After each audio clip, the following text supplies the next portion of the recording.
This train is about to depart. Please stand clear of the closing doors.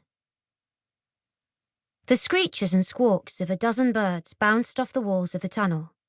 Just out of reach of their sharp nipping beaks, the family hurtled along in a ragged line, trying to escape.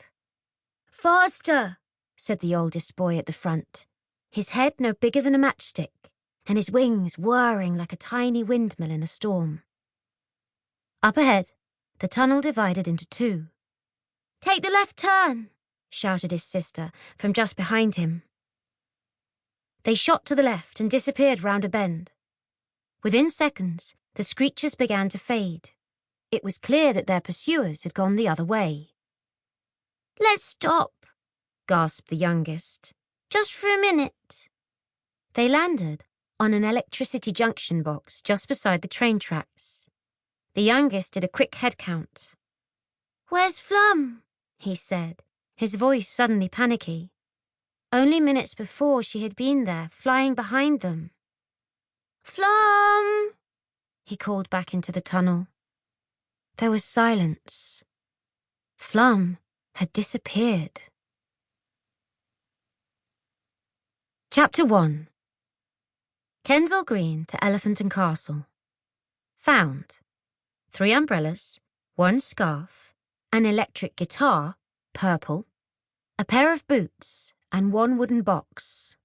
Locked. It was rush hour. The train rattled and hummed as it made its way through a tunnel deep in the ground under London. The air smelt of old chips and damp raincoats, and passengers sat facing each other on their way home from work, school, or a trip to the shops. Edie Winter stared at a boy sitting directly across the carriage from her. The boy had red hair like her own, only his was gelled up into tufted spikes, and hers hung down her back in 2 thick plaits. A school tie was stuffed into his jacket pocket, and his legs were crisscrossed in front of him like oversized scissors. His thumb was skating back and forth across the screen of his phone as the stations of the London Underground slipped past the windows behind him. Edie could tell he'd been in secondary school for a couple of years just by the easy way he'd stuffed his tie in his pocket. There were lots of boys like him at her new school. Year 9 boys with gel in their hair, whom the girls in her year talked about. She looked down at her own school uniform. The jacket was still so big that only the tips of her fingers peeped out of the sleeves, and the corners of her shirt dug into her neck. Dad, who was sitting next to her, had insisted on looping her school tie into a tight V at the collar. "Even a storm couldn't dislodge that knot," he'd said, patting her on the head. "I might as well have had New Year 7 stamped on my forehead," Edie thought.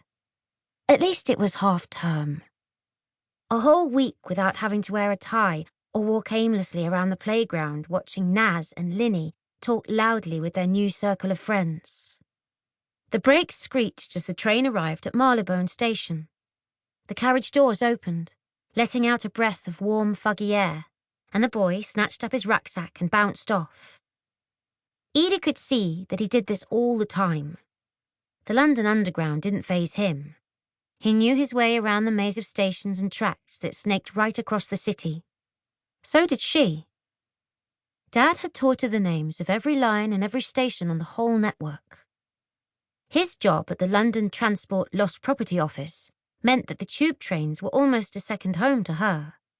She could even spell Piccadilly without pausing for breath. She wondered if the boy could do that. Pick-a-dilly. 2 C's, 1 D, and 2 L's, she chanted to herself as the doors snapped shut behind him. Then the boy's face appeared at the window of the train. He pressed himself up against it, trying to look down at the row of seats he had just left. That was when Edie noticed the box. It was placed squarely on the seat just beside where the boy had been sitting.